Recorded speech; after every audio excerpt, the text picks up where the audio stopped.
ഈ ശാപമോക്ഷം എന്നും പറഞ്ഞ ഒരു ഫിലിമിൻ്റെ ഷൂട്ടിംഗ് ഉണ്ടായിരുന്നു എറണാകുളത്ത്. അപ്പോൾ ജയഭാരതിയാണ് അതിൽ. അപ്പോൾ ജയഭാരതിൻ്റെ വേണ്ട കാര്യങ്ങളൊക്കെ അവർക്ക് സൗകര്യപ്പെട്ടുകൊണ്ടാണ് ജയൻ്റെ വണ്ടിയാണ്. പഴയകാലത്തെ ഒരു തരംഗമായിരുന്നു നമ്മുടെ സിനിമാ നടൻ ജയൻ.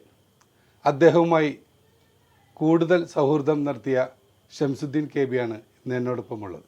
സിനിമാ നടൻ ജയനുമായിട്ടുള്ള ബന്ധം എങ്ങനെയാണ് തുടങ്ങുന്നത്? ബന്ധം, അദ്ദേഹം നേവൽ ബേസിലായിരുന്നു ജോലി ചെയ്തിരുന്നത്. സിനിമയിലൊക്കെ പറഞ്ഞതിന് സിനിമയിൽ വരുന്നതിന് മുമ്പ് സിനിമയിലൊന്നും അന്ന് പുള്ളി കയറിയിട്ടില്ല. അന്ന് അവിടെ നേവൽ ബേസിൽ നിന്ന് കൃഷ്ണനായർ എന്നാണ് പുള്ളിയുടെ ശരിയായ പേര്. ജയന്റെ ശരിക്കും പേര് കൃഷ്ണനായർ എന്നാണ്. അപ്പോൾ അവിടെ നിന്ന് ജോലി രാജിവെച്ച് പുള്ളിക്ക് കുറച്ച് ഫ്രണ്ട്ഷിപ്പ് ഉണ്ടായിരുന്നു എറണാകുളത്ത്. ശരിക്കും കൊല്ലത്തുകാരനാണ്. ഞാൻ പറഞ്ഞില്ലേ, അദ്ദേഹത്തിന് വയസ്സ് എനിക്ക് കറക്റ്റ് അറിയില്ല. എനിക്ക് ഒരു 69 SLC കഴിഞ്ഞിട്ട് പിറ്റത്തെ വർഷമാണ് ഞാൻ കടയിൽ ജോലി ചെയ്യുന്നത്. 70 അന്ന് മുതലാണ് പുള്ളിയായിട്ട് പരിചയപ്പെട്ടത്. നേവിയിൽ എന്തോ ഇതായിരുന്നു, ഓഫീസറായിരുന്നു. അദ്ദേഹം അന്ന് വരുമ്പോൾ ഇവിടെ ഈ ശാപമോക്ഷം എന്നും പറഞ്ഞ ഒരു ഫിലിമിൻ്റെ ഷൂട്ടിംഗ് ഉണ്ടായിരുന്നു എറണാകുളത്ത്. അപ്പോൾ ജയഭാരതിയാണ് അതിൽ. അപ്പോൾ ജയഭാരതിൻ്റെ വേണ്ട കാര്യങ്ങളൊക്കെ അവർക്ക് സൗകര്യപ്പെട്ടുകൊണ്ടാണ് ജയൻ്റെ വണ്ടിയാണ്. ജയനൊരു ഫിയറ്റ് കാറുണ്ട്. അന്ന് തന്നെ ഒരു ഫിയറ്റ് കാർ സ്വന്തമായിട്ടുണ്ട്. ആ കാറിൽ എപ്പോഴും പുള്ളി ഗ്ലാസ് ഇങ്ങനെ പൊക്കിയേ വെക്കുള്ളൂ. കാരണം കഷണ്ടിയാണ്, മുടി കംപ്ലീറ്റ് ഇങ്ങനെ പുറത്ത് ഇതായിട്ടൊരു കഷണ്ടി തെളിഞ്ഞു കാണും. അപ്പോൾ അതിന് ഈ ഗ്ലാസ് എപ്പോഴും പൊക്കി വെക്കും. അപ്പോൾ അങ്ങനെ അവരുടെ ഷൂട്ടിങ്ങിനൊക്കെ അങ്ങനെ പോവും. അവർ താമസിച്ചിരുന്ന ഇവിടെ ഇരുന്ന് ഹോട്ടൽ എറണാകുളത്ത് തന്നെ താമസിച്ചു.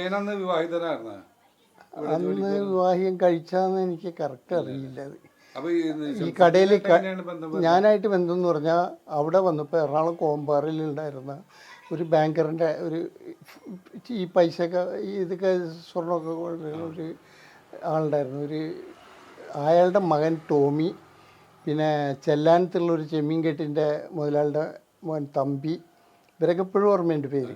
പിന്നെ കാക്കനാടുള്ളൊരു ചക്രവാണി, പിന്നെ സൗത്തിൽ A1 ലേഡീസ് സ്റ്റോർ എന്ന് പറഞ്ഞ് ഒരു ഇതുണ്ട്. അത് ആ ലേഡീസ് സ്റ്റോർ അവിടെ അതിൻ്റെ ഓണർ ഒരു സെക്കരിയ, ആ സെക്കരിയ ആയിട്ടൊക്കെ ഇങ്ങനെ ഇവർ ഇത്രക്കും പേരായിട്ട് വലിയ കമ്പനിയാണ്. അപ്പോൾ അവർ ജയൻ ഇവിടെ ഡർബാർ ലോഡ്ജ് എന്നും പറഞ്ഞ് ഒരു ലോഡ്ജ് ഉണ്ടായിരുന്നു. സൂപ്പർ ബസാറിലാണ് ഞാൻ ജോലി ചെയ്ത് കട അതായത് ആദ്യത്തെ ഹോട്ടൽ സഫയർ, രണ്ടാമത്തെ ജോസ് പ്രകാശിൻ്റെ ഡ്രൈ ക്ലീനിങ്ങിൻ്റെ കട. ജോസ് പ്രകാശ് ഉണ്ടാവും, ഇടയ്ക്ക് വരാറുണ്ട് അവിടെ കടയിൽ വരും. പിന്നെ വെഡിങ് സാരി ഹൗസ് ഇങ്ങനെ പോയിട്ട് ഇങ്ങോട്ട് തിരിഞ്ഞു വരുമ്പോൾ ആദ്യം കാണും സ്വപ്ന സ്വിച്ച് സെൻറ്റർ, അതിൻ്റെ തൊട്ടപ്പുറത്ത് ഇന്ത്യൻ കാപ്പി ഹൗസ്. അപ്പോൾ അവിടെ ഈ പുള്ളി ഇങ്ങനെ വന്ന്, അപ്പോൾ പുള്ളി അവരിന്ന് പറഞ്ഞാൽ അവർക്ക് ഞാൻ ഈ റിപ്ലൈ കൊടുക്കും. അപ്പോൾ ടോമി വരുമ്പോൾ ഞാൻ ഇന്ന പോലെ കാക്കനാട് പോവുകയാണ്, അല്ലെങ്കിൽ എന്ന സ്ഥലത്താണ്, ഏതൊരു ഇത് എൻ്റെ അടുത്ത് പറയും. എല്ലാവരും പോകുന്നു പറയും അവർ ഇന്ന സ്ഥലത്ത്. ഇപ്പോൾ ജയൻ പോവുകയാണെങ്കിൽ ഞാനും പറയും, ആ പ്രശ്നമില്ല, ഇന്ന സ്ഥലത്താണ് നീ പോകുമ്പോൾ. അപ്പോൾ പോകുമ്പോൾ അതിൻ്റെ പ്രതിഫലമല്ല പുള്ളിക്ക്.